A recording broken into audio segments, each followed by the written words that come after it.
నీకు ఏదైతే బాధ కలుగుతుందో అది మళ్ళీ దాన్ని తిరిగి ఇతరుల మీద రిపీట్ చేయకపోవడమే అత్యంత గొప్పదనం అని చెప్తాడు.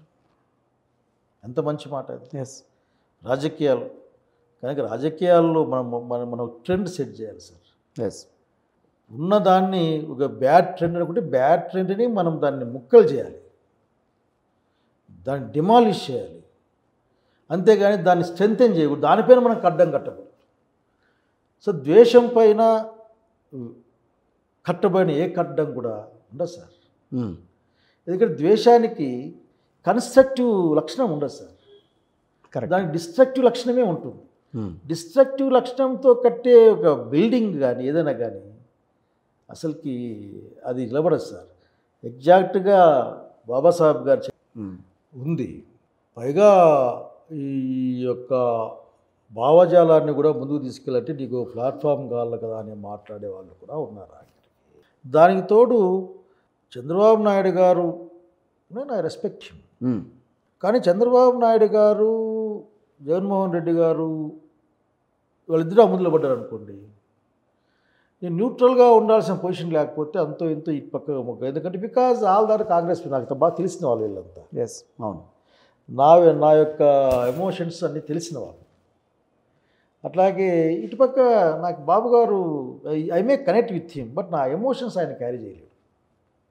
ఓకే, ఈ డిఫరెన్స్ ఉంటుంది.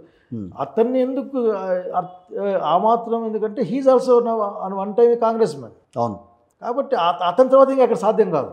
నేను ఎప్పుడు చెప్తున్నా దగ్గరికి, ఇంకా ఆఖరి ఆ బ్యాచ్కున్న మిగిలిన పెద్దవాళ్ళు మీరు కొద్దిగా దేశం కోసం రాష్ట్రం కోసం మంచిగా ఆలోచించండి అని చెప్తా ఉంటాను. మీరే ఐడియల్గా ఉండాలా, మీరే నేర్పించుకోవాలా పిల్లలకంతా. ఎందుకంటే ఆయన నాకు ఎవరు కనపడరు. రాజశేఖర్ గారు లేరు, ఆయన సమకాలీనుడు. ఈయన కొన్ని మంచి ట్రెడిషన్స్ని మంచి విషయాలను చెప్పుకోవాలి కదా. మీరు అట్లా తిట్టి మీరు అట్లా చేశారు కదా, చేస్తే అట్లయితే వాడికి ఏదో పద్యం ఉంటుంది సార్, ఏంటంటే మర్చిపోయినా అదే మధ్యకాలంలో నా పసి తగ్గుతున్నట్లుందండి. అదే ఉరులే అది వనరించిన నరవర అని విదుర నీతులు పద్యం. అది విదుర నీతిని భారతంలో వస్తుంది.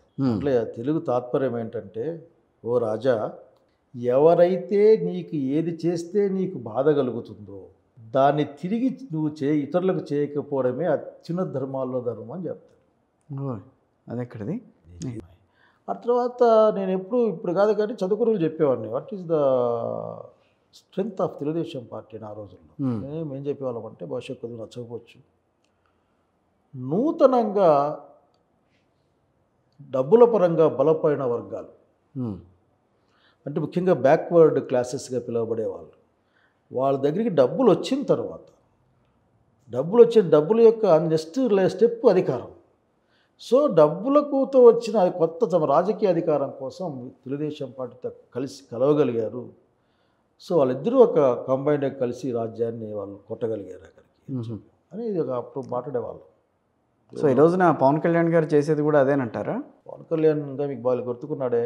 పవన్ కళ్యాణ్ గారు ఏమో అతను ఏం చేసి నేను చెప్పలేదు సార్ పాపం, ఎందుకంటే నేను చిరంజీవి ఫేవరెట్. నేను ఓకే, ఆయన మీద ఏం కామెంట్ చేయదలుచుకోలేదు. చేస్తారా? ఏంటంటే ఇంతమంది పిల్లలు మోస్ట్ పవర్ఫుల్ లీడర్ ఇప్పుడు ఆంధ్రప్రదేశ్లో అని చెప్పి మాట్లాడుకుంటున్నారు కదా. నాదేమో సార్ అనుకోమని చెప్పండి. కాదా, మీ దృష్టిలో కాదని అంటారా? సార్ పవర్ఫుల్ లీడర్ అంటే ఏంది సార్? సాధారణ ప్రజానికాల వాళ్ళ ఆలోచనల్ని గ్రాప్ చేయగలిగే వ్యక్తి ఆయన. సో వాళ్ళకు అనుగుణంగా మలచగలిగిన వ్యక్తి, వాళ్ళని తన వైపుకి తిప్పుకోగలిగిన వ్యక్తి ఆయన పవన్ కళ్యాణ్. గత 6 నెలలుగా ఆయన చేస్తున్న చంద్రబాబు నాయుడు గారు జాగ్రత్తగా ఉండాలి, మనకు వచ్చిన సమస్య ఏమీ లేదు. అతని యొక్క యాక్టివిటీ అంతా కూడా చంద్రబాబు నాయుడు గారు జాగ్రత్తగా అబ్జర్వ్ చేసుకోకపోతే, ఎందుకంటే what next step of Janasena to grab the CM పోస్టే కదా. మరి ఎట్లా సాధ్యం? సో మై అడ్వైస్ ఇప్పుడు కాంగ్రెస్ పార్టీ 2.5 సంవత్సరాలు ఒక మహారాష్ట్రలో 2.5 సంవత్సరాలు ఒకళ్ళు 2 సంవత్సరాలు ఒకళ్ళు పంచుకున్నారు. అలాగే జరుగుతుందేమో.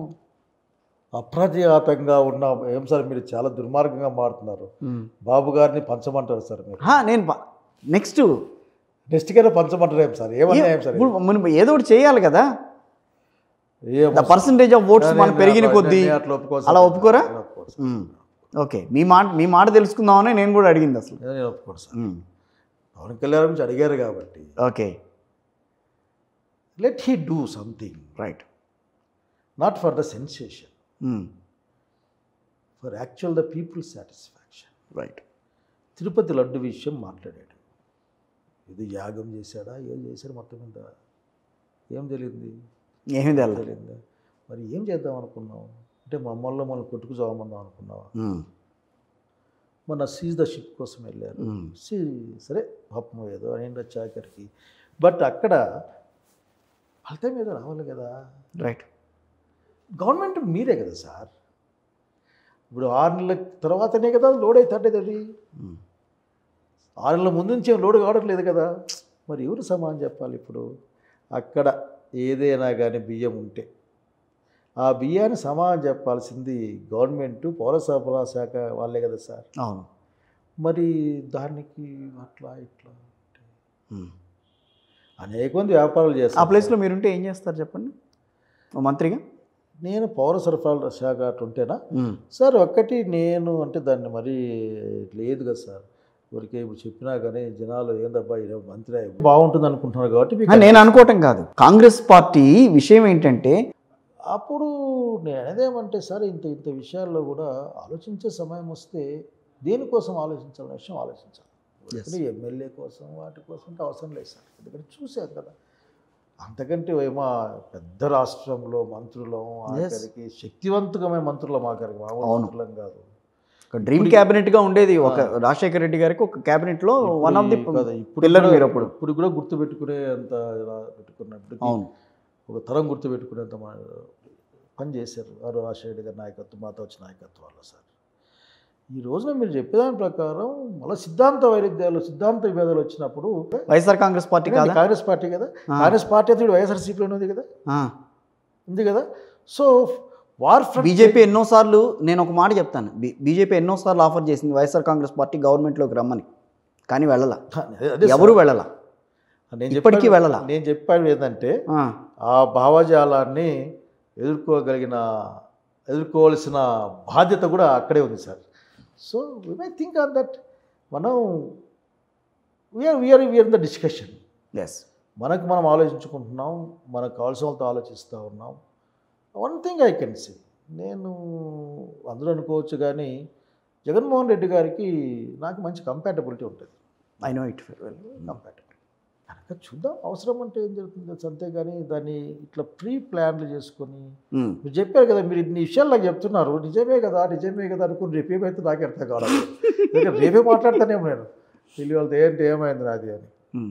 సో అంటే నేను అంటాం కానీ అంటే మీ నియోజకవర్గానికి సంబంధించిన వాళ్ళు కానీ లేదా ఎవరైతే ఇప్పటికీ కాంగ్రెస్ పార్టీని బాగా ప్రేమించే వాళ్ళు ఎవరైతే ఉంటారో వాళ్ళలో చాలామంది, శైలజానాథ్ లాంటి వాళ్ళు నిజంగానే వైఎస్ఆర్ కాంగ్రెస్ పార్టీలో